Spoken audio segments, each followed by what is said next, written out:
já acendem a luz para a existência de pessoas com relações homoafetivas e homoeróticas. E se olharmos então para a Grécia Antiga, lá atrás, bem lá atrás, lá pelo século V antes de Cristo, também existem vários relatos sobre práticas e relacionamentos entre pessoas do mesmo sexo. Sim. Arthur? Mas aí a gente tem um contraste, né? Mesmo existindo há tanto tempo, essa população só começou a ter acesso a direitos básicos de verdade nos últimos 100 anos. 6, ó, as ideias. Nos últimos 100 anos, quem dera, né? Fosse há mais tempo.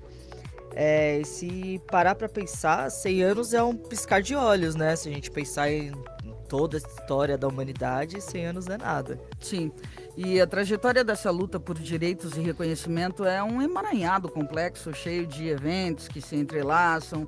Contudo, o que realmente impulsionou e continua a movimentar esse avanço é a coragem e a dedicação incansável mesmo de coletivos e ativistas pelos direitos.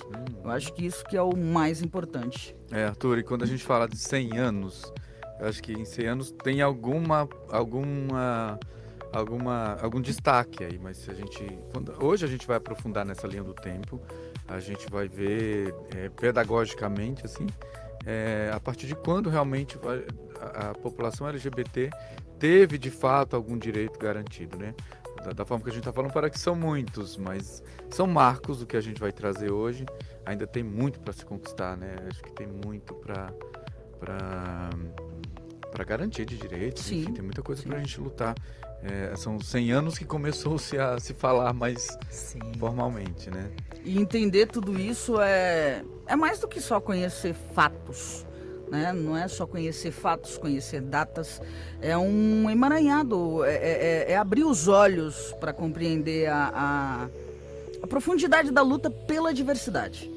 E o poder pela mobilização social que tem em suas mãos para construir um futuro mais igualitário, que é isso que a gente busca. É um futuro em que não tenha preconceito, em que as pessoas não te olhem diferente, em que você possa andar na rua e não se sentir acanhado ou acuado pelo preconceito das outras pessoas. Eu acho que isso que é o mais importante, né? Nossa convidada tá aí? Tá por aí? Vamos. Nós ainda estamos tentando. Foi? Contato, foi? Conseguimos? Só dá voz pra Carla. Pessoal, Carla. Oi, gente. Conseguiu entrar. Vamos. Então, Carla, seja bem-vinda agora oficialmente ao nosso Obrigada. programa. Fala pra gente aí então, de novo, né, repetindo a minha fala. Fala pra gente um pouco aí da sua trajetória, um pouquinho da sua história. Apresenta aí pra gente. Bom, oi, gente. Boa tarde. Vocês estão me ouvindo bem? Sim, estamos. Tá, pra mim tá dando um equinho aqui, mas tudo bem, vamos seguir. Bom, meu nome é Carla. Deixa eu só baixar o áudio aqui, tá dando um pouco de eco pra mim. Aí. Bom, meu nome é Carla, muito boa tarde a todos, a todas e a todos. Falar um pouquinho da minha trajetória, né? Sou advogada aqui no Centro de Referência LGBTI Edson Neres, aqui da Zona Sul, um equipamento que é conveniado com a prefeitura e tem como gestão, né, a UNAS, a nossa OSC querida, e no qual a gente realiza um trabalho aqui para toda a comunidade LGBTQIAPN+. Além disso, eu sou coordenadora de um cursinho popular, que é um cursinho afirmativo, voltado para a população trans, travesti e pessoas não binárias, que chama Demétrio Campus. É um cursinho situado no centro de São Paulo, ali na Vila Buarque, no qual a nossa luta é fazer as pessoas trans, travesti e pessoas não binárias acessarem as universidades públicas ou privadas através do Enem. É um cursinho pré-vestibular e Enem. E a nossa luta é por educação popular, levando nas periferias, né? Além disso, além de educadora popular, eu também sou secretária da Comissão da Diversidade Sexual de Gênero, da OAB Lapa, daqui de São Paulo, né? Tenho como a minha comissão ali da Lapa, e a gente desenvolve um trabalho em comissão também voltado à diversidade. E, bom, eu acho que isso é um pouquinho, eu sou militante, sou ativista, estamos aí na luta sempre em busca de que os direitos humanos sejam respeitados e garantidos, né, trazendo, eu tento o máximo possível desmistificar o direito, trazendo numa linguagem mais formal para que todo mundo possa entender, todos tenham acesso, né, à informação e ao direito. E é isso, a gente está sempre na luta, né, envolvido nos movimentos sociais de luta, de educação, de acesso à justiça, e eu gosto muito de estar trabalhando aqui no Centro de Referência, podendo desenvolver esse trabalho em contato direto com a minha comunidade. Carla, seja muito bem-vinda. Bom, antes de começarmos aí a falar sobre as datas, eu quero mandar um alô aqui para o Lenilson, que está em Santo Amaro, tá ouvindo o nosso programa. Lenilson, beijão para você, viu? Também aqui pelo YouTube, você pode assistir pelo YouTube o nosso programa hoje. É só colocar lá no YouTube Rádio Comunitária Heliópolis. É isso, Lucas? Rádio Comunitária Heliópolis. Um abraço aí para Pri, que está também assistindo a gente pelo YouTube. Gente, vocês podem participar. E a Miriam também, né, que tá ali. Sim. Firme e forte desde o primeiro programa, as meninas. Um beijo grande a todos vocês. Podem participar, podem enviar perguntas.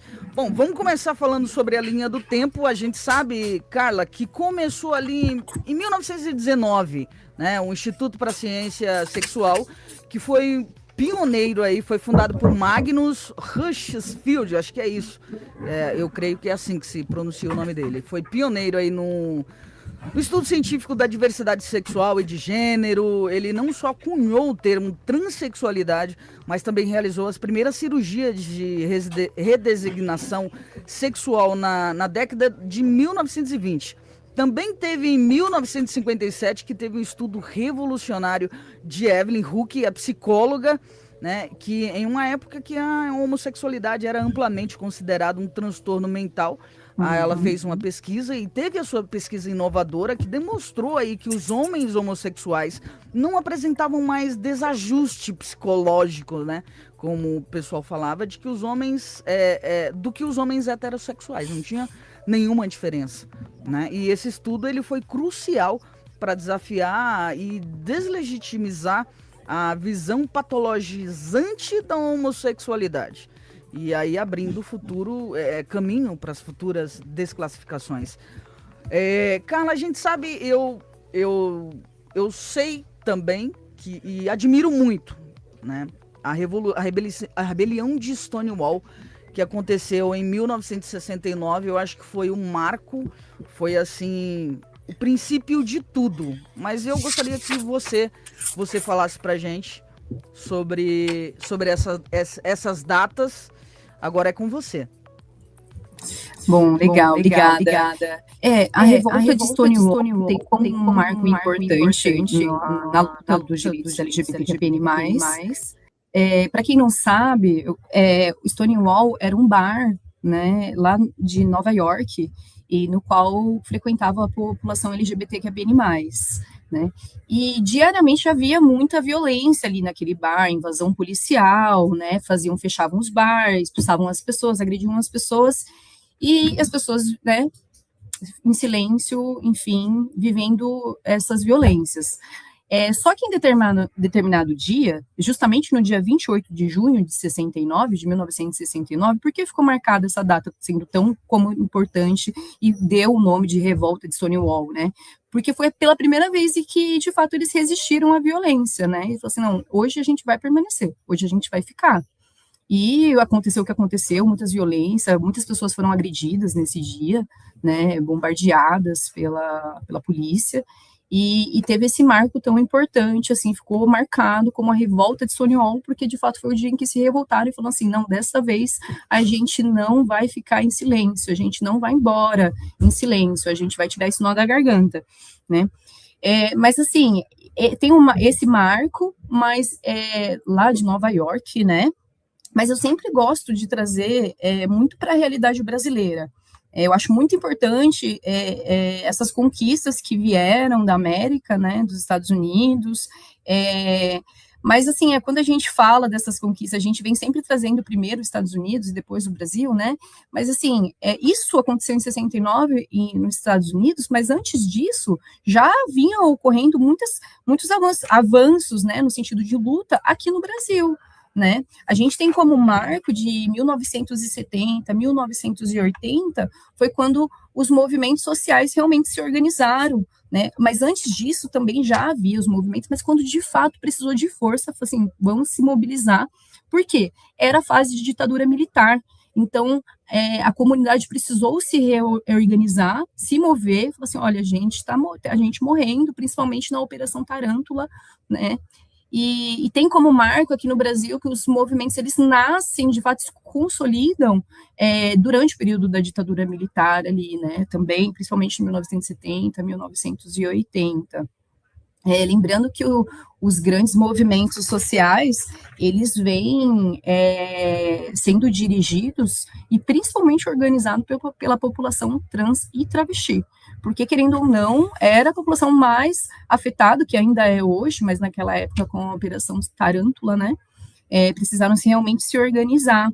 E aqui no Brasil, em 1990, foi quando a OMS retirou o termo de classificação de doenças, né, o CID, antes, que traziam esse termo homossexualismo, que tratavam isso como, de fato, uma doença, né, eu sempre falo, né, que não se usa mais esse termo, porque esse termo, ele se remete a uma doença, do que não é uma doença. Então, lá em 90, foi a OMS, de fato, reconheceu e retirou como a homossexualidade como uma doença que era reconhecida, né?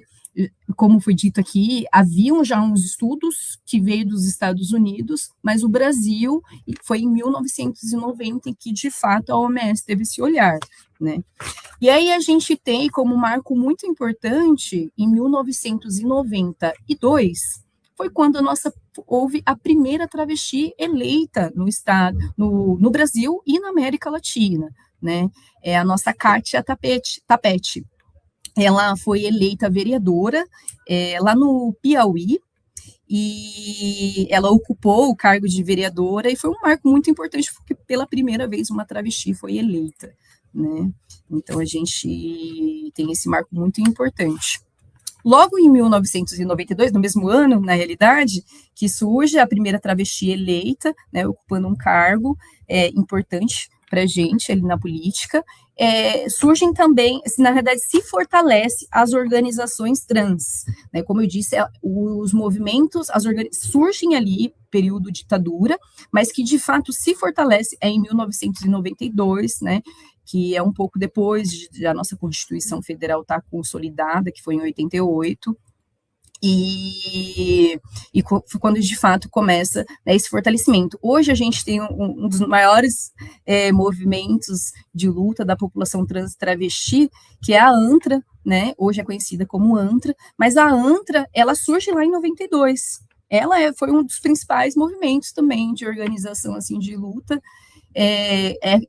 porém que na época a ANTRA não tinha CNPJ, então existiam outros nomes, davam outros nomes à organização, e quando de fato ela cria essa personalidade jurídica, assim, com CNPJ própria, dá o nome de ANTRA, né? Mas já avisava, assim, o combate contra a violência, contra a discriminação, né? Em 97, a gente tem as cirurgias de redesignação sexual regulamentada. Descobri uma trava na língua aqui. Foi quando o Conselho Federal de Medicina, ele passa a autorizar esses procedimentos. Mas, assim, lembrando, em 97 não foi quando, de fato, isso se consolidou. Apenas foi, digamos assim, experimentos, né, começaram a testar para ver se ia dar certo, não tinha um caráter de fato consolidado, era muito mais um caráter experimental aqui no Brasil. E aí representou um avanço importante, foi pela primeira vez em 97 em que teve esse olhar para cirurgias de redesignação, né? Já em 99, os psicólogos são proibidos pelo Conselho Federal de Psicologia a promoverem o famoso termo cura gay. Né? Eles são proibidos a utilizar esse tema, apesar que a gente sabe que isso perpetua ainda hoje, né? Principalmente em organizações conservadoras, né? Envolvendo religiões, tudo, que tentam promover uma cura. Mas isso já foi proibido lá em 99, que foi um grande avanço também, porque garante responsabilização penal também, né? Quando um psicólogo está em atendimento, em um acolhimento com uma pessoa, e ele está tentando promover uma cura de algo que não é uma doença, né, ele pode ser responsabilizado pelo conselho dele.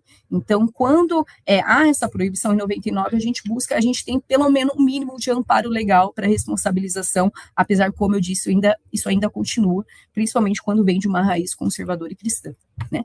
Já em 2004, foi pela primeira vez, digamos assim, em que o debate de pessoas trans, travesti e pessoas LGBTs também chegam no Congresso Nacional, né, através da campanha Programa Brasil Sem Homofobia e a campanha Travesti e Respeito, isso em 2004, né? É por isso que o STF, ele reconhece, a gente celebra a data do dia 29 de janeiro como o dia da visibilidade trans, porque foi nesse dia em que foi promulgado o programa, né, e as campanhas voltadas, principalmente a campanha Travesti e Respeito no Congresso Nacional. Foi um marco histórico também, por isso que até hoje, a gente celebra dia 29 de janeiro como dia da visibilidade trans. Né? Já em 2006, passando um pouquinho adiante, o nome social ele chega na saúde. Para quem não sabe, nome social é o nome pelo qual a pessoa se identifica, uma pessoa não cisgênera, uma pessoa trans, travesti, uma pessoa não binária, né? Só que o nome social garante o uso do nome social nos documentos, né? Eu vou falar isso um pouquinho mais para frente, quando isso de fato foi regulamentado em decreto, mas isso não tinha na saúde antes, né? E em 2004 foi o primeiro momento em que houve esse regulamento, em que a pessoa passou a ter o direito a ser reconhecida no sistema da saúde, do SUS, a ser chamada pelo seu nome social, né? Principalmente nos atendimentos, em ter esse atendimento mais digno e respeitoso. Em 2008 foi quando o processo transexualizador ele chega no SUS também, né? Quando o SUS ele começa a passar a oferecer procedimentos de transição, acompanhamentos, né, de hormonização, cirurgias, né, um atendimento todo multiprofissional, digamos assim. Já em 2010, a gente tem uma conquista que foi pela primeira vez em que houve decretado uma adoção homoafetiva, né? Apesar que, assim, isso aconteceu em 2010, mas existiam duas mulheres, né, lésbicas que estavam na luta para reconhecimento em certidão de nascimento que constasse o nome das duas mães na certidão de nascimento. E elas entraram com o processo disso em 2006, passaram quase 4 anos na luta para que isso fosse reconhecida. E em 2010 foi quando, de fato, houve esse reconhecimento da adoção homoafetiva. A gente sabe que até hoje a gente enfrenta dificuldades nesses procedimentos, a gente passa por muito mais critérios de avaliação de um casal heteronormativo, mas em 2010 abriu essa porta, né? Em 2011 houve o reconhecimento da união estável homoafetiva, né? Eu falo assim, foi um reconhecimento, digamos assim.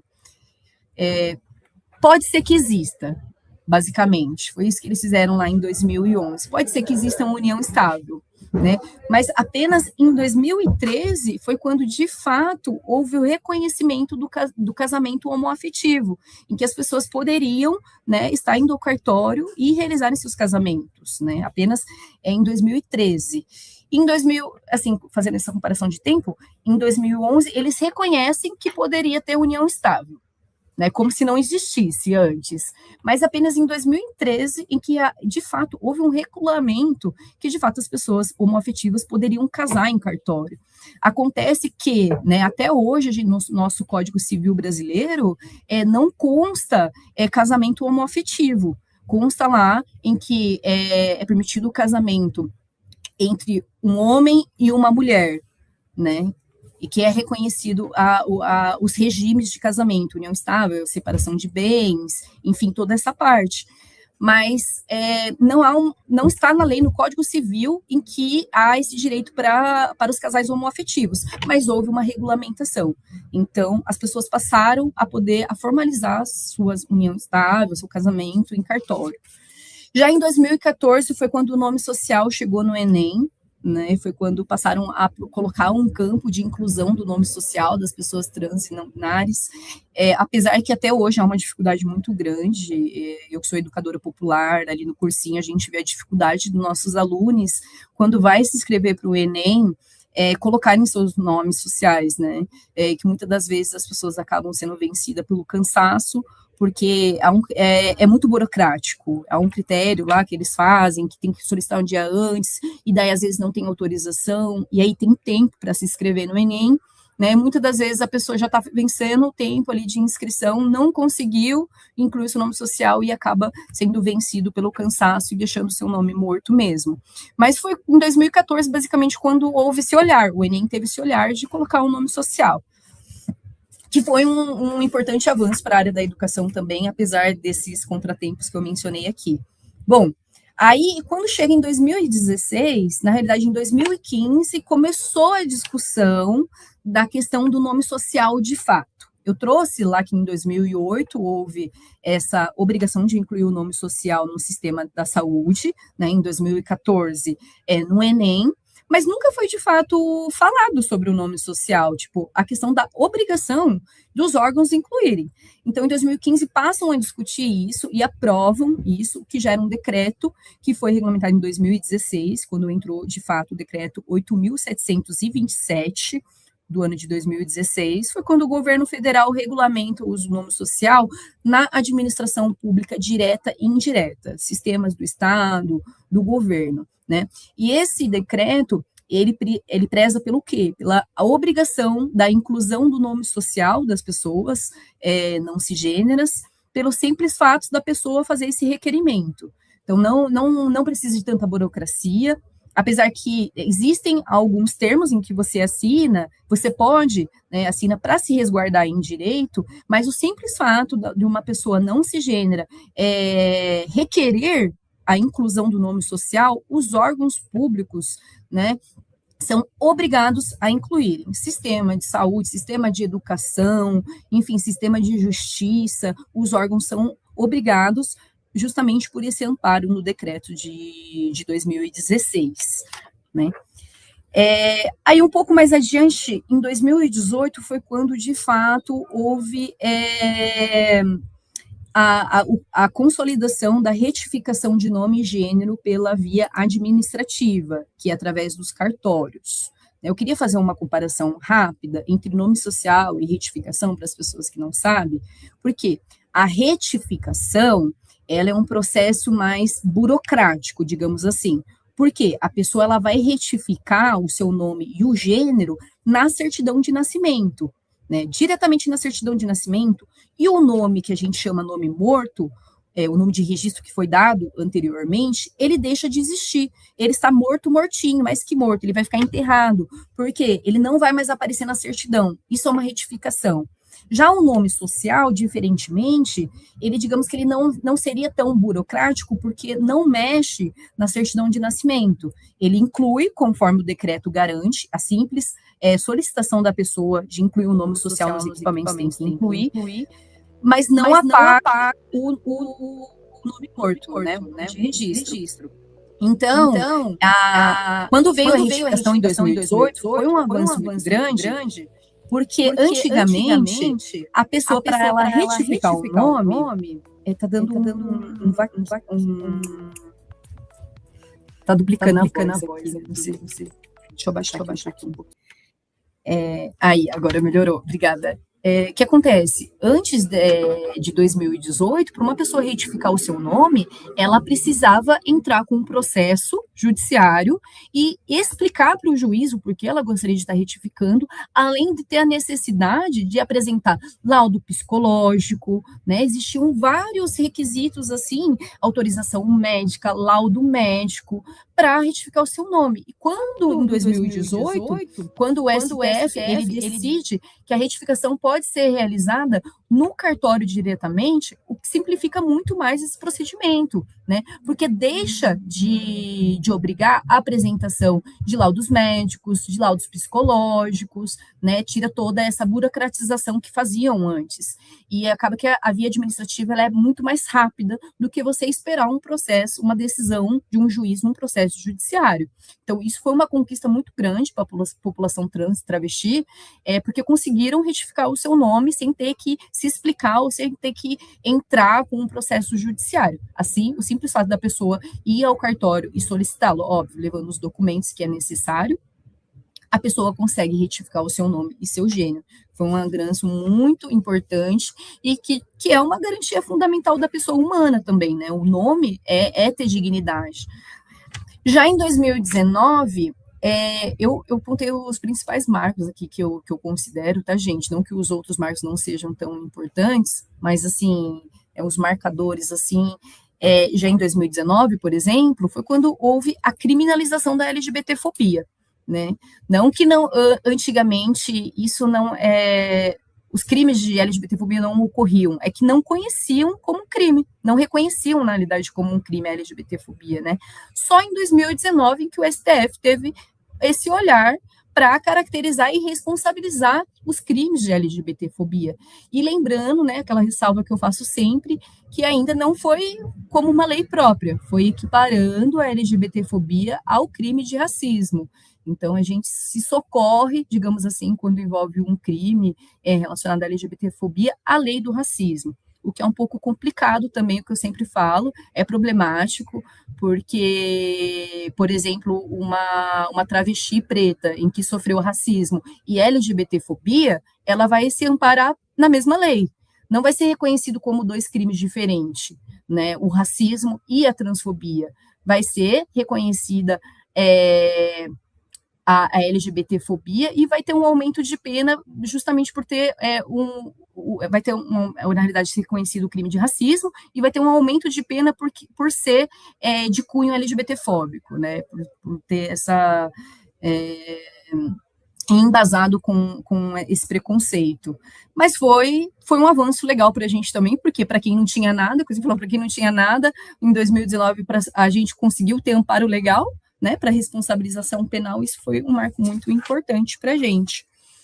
Bom, e teve mais alguns avanços, mas é isso, né, eu acho que de marcadores, assim, esses são uns avanços que eu considero bastante importantes, apesar que a gente está sempre na luta aí de estão querendo ameaçar nossos direitos, mas a gente vai continuar lutando também para que haja essa linha do tempo se aumente cada vez mais.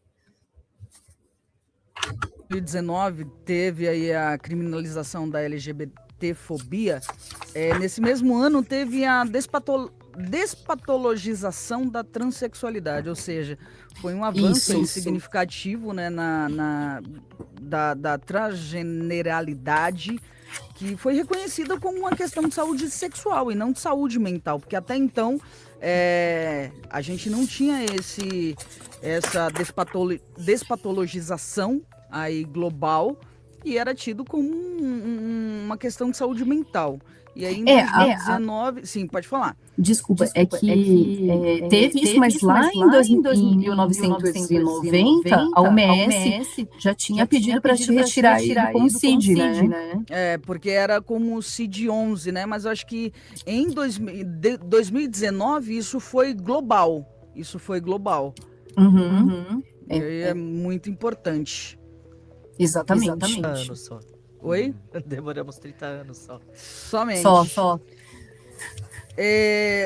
Hoje, existe alguma conquista histórica que você considera assim pouco conhecida ou pouco valorizada, mas que mudou assim profundamente a vida da população LGBTQIAPN+. Existe alguma? Olha, eu acho que todas essas que eu pontuei aqui do avanço são muito importantes.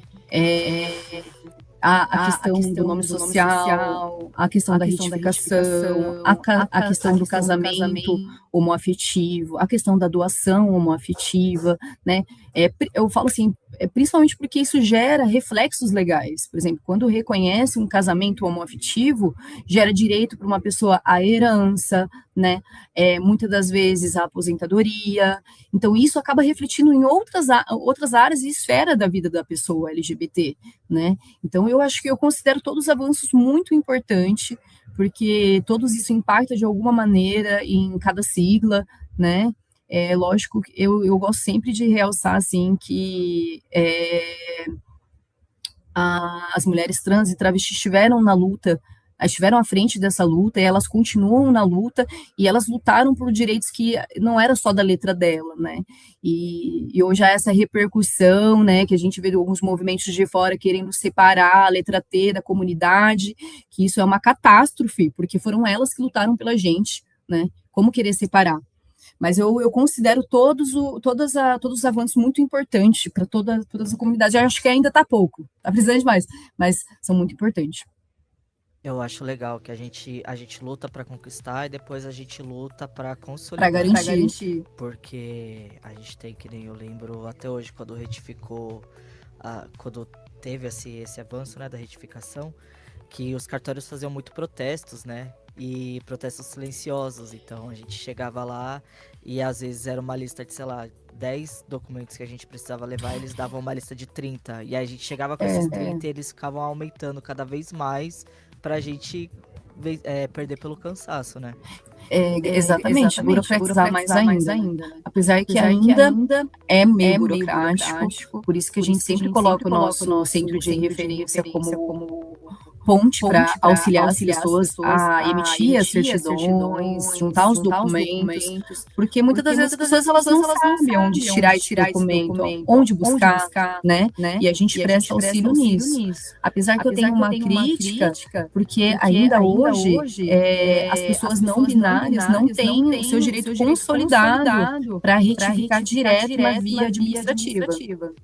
Eu sei que no Brasil acho que é um ou dois cartórios em que, de fato, conseguiram incluir na questão de gênero a não binaridade, mas a maioria dos cartórios ainda não aderem a isso. Precisa reconhecer primeiro em juízo para uma sentença e solicitar ao cartório, e muitas das vezes o cartório não realiza esse procedimento.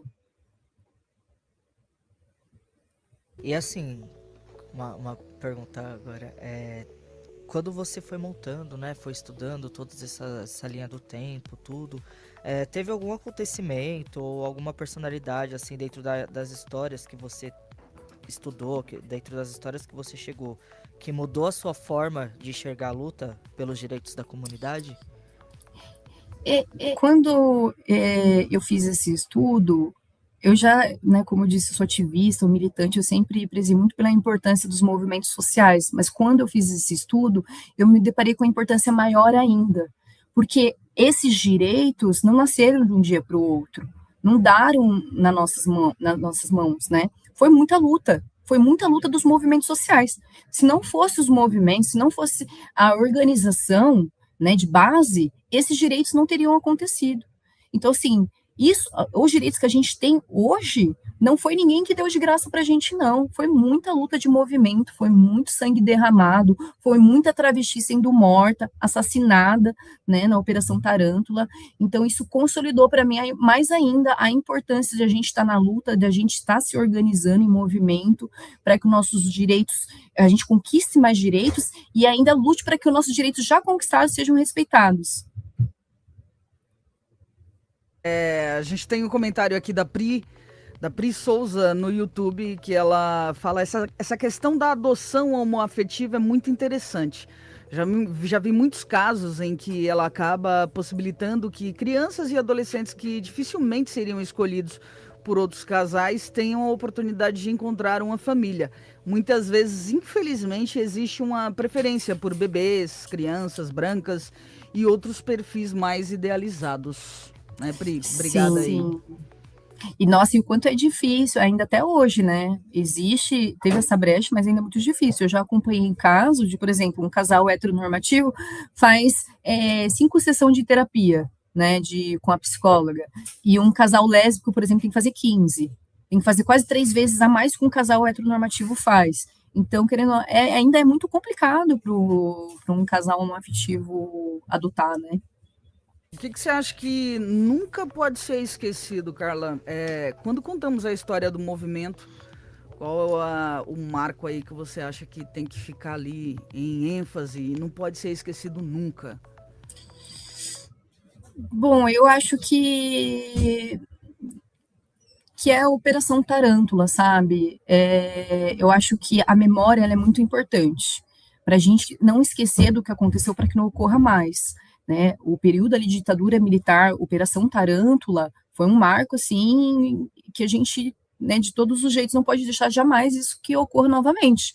Né? Foi muita morte, foi muito assassinato, ainda ocorre, mas antes era muito mais escancarado, né? Realmente as nossas meninas trans, nossas travestis não poderiam andar na rua no dia, teriam que aparecer só à noite, né? Então, eu sempre lembro disso, né? O quanto sangue derramado foi, para a gente nunca mais esquecer, para que a gente continue lutando, para que não haja tanto massacre como era, né? Apesar que ainda de forma indireta ocorre uns mini massacres. Quando a gente fala desses direitos, a gente fala que muita gente hoje, da nova geração, elas não conhecem as lutas que tiveram muito antes de tudo isso ter os direitos que nós temos hoje, foi graças às lutas que tiveram há muito tempo atrás. Eu estava falando com o Tom, falando com o Arthur, que eu acho que uma das lutas foi onde tudo começou, eu creio que foi a Revolução de Stonewall. Sim. Eu acho que a Revolta de Stonewall teve essa repercussão mundial, né? Foi quando que isso chegou, acho que no nível global, em que todo mundo ficou sabendo tudo, né? Eu também considero bastante importante esse marco, apesar, como eu disse, eu gosto muito de olhar para a realidade brasileira também, dos nossos avanços, da onde a gente conquistou, mas, de fato, a Revolta de Stonewall foi um marco muito importante. Que até hoje, por isso que o mês de junho é marcado como mês de orgulho, né? Esse tem um marco, que é a Revolta de Stonewall.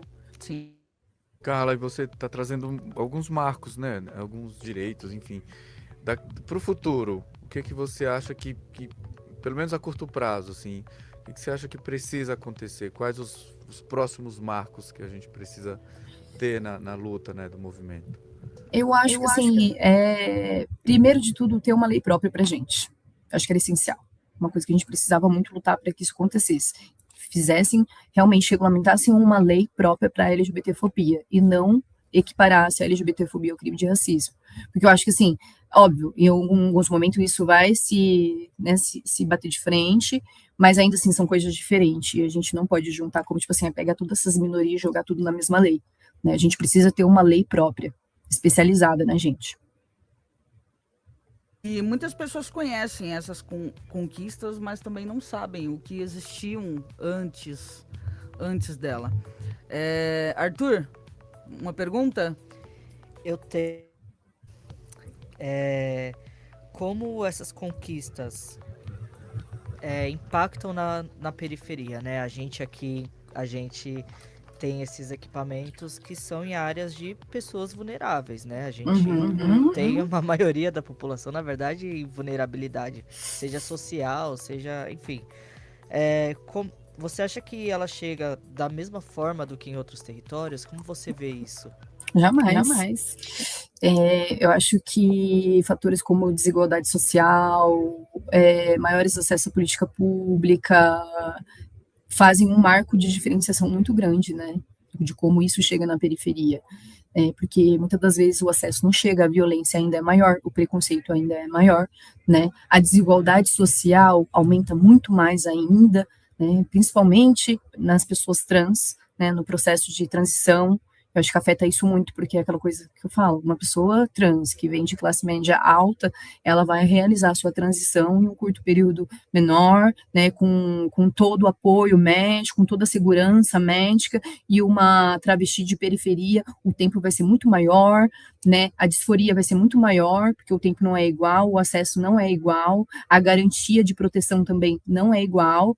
Então, assim, eu acho que é por isso que é tão importante os movimentos de base, como a UNAS tem, né, o movimento LGBT, que é mais dentro das periferias, para estarem realizando esse trabalho também de acesso à informação, de garantia de direito, né, de apoio com as políticas públicas.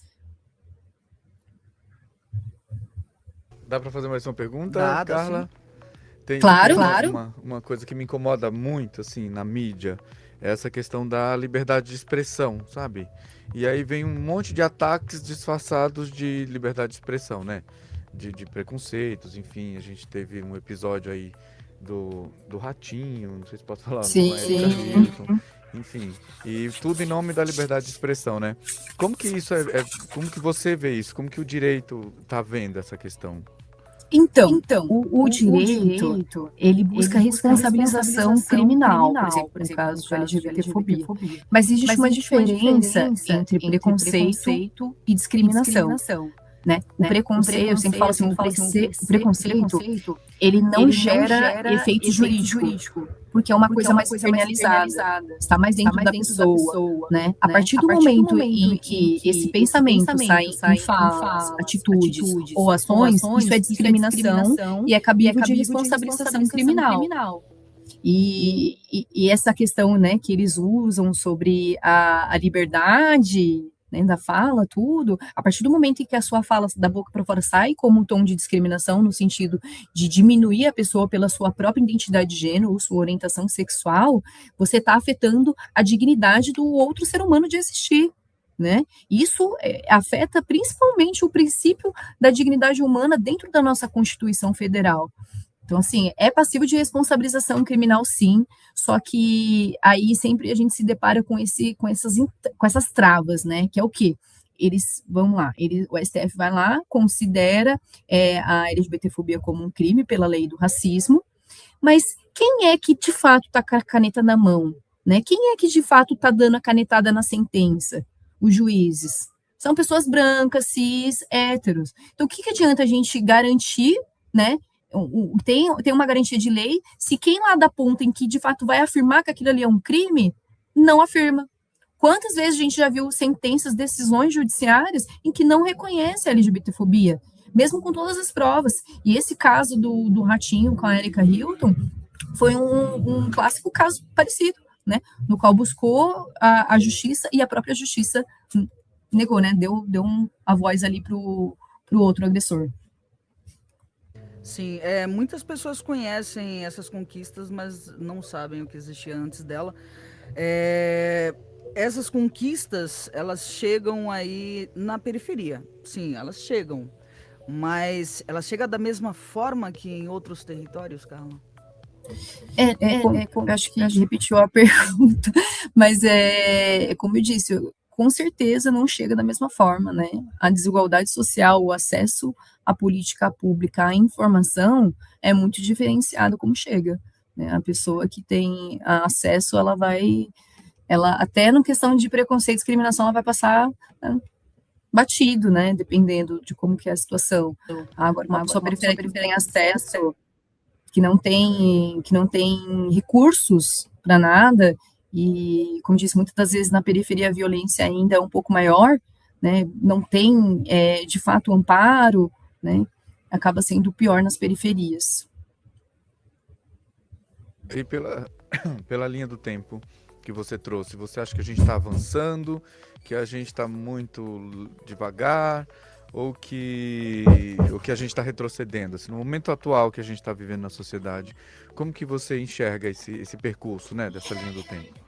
Eu acho que a gente está num momento de disputa agora, sabe? Como sempre a gente estivemos. É um momento de disputa no sentido que a gente luta por direito, mas sempre vai ter do outro lado lutando para que esses direitos sejam cessados, né, e acabados.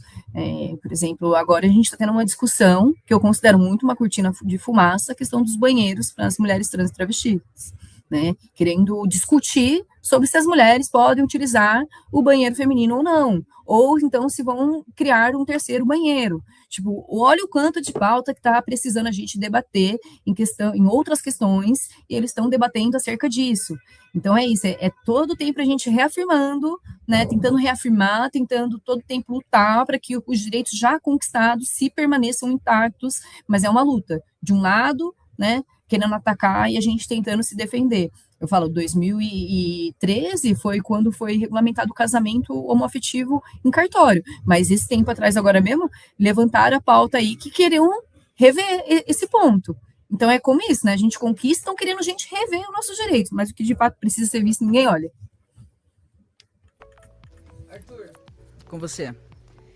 A última perguntinha. A gente te libera. Aqueles. Vamos lá.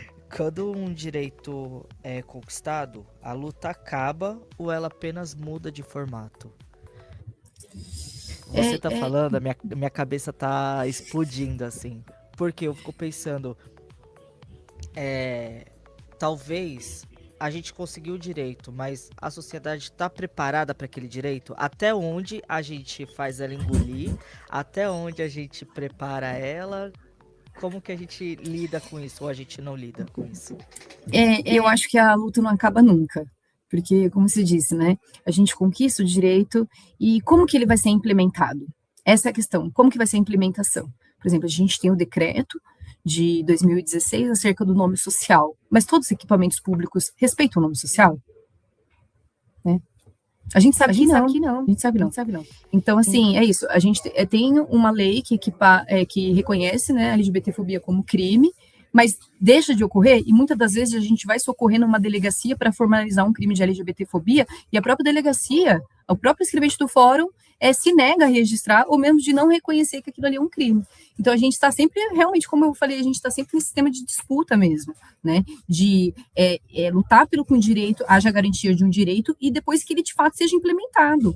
Eu trouxe esses avanços da linha do tempo, né, de todas as conquistas, mas, de fato, são realmente respeitados na prática, né?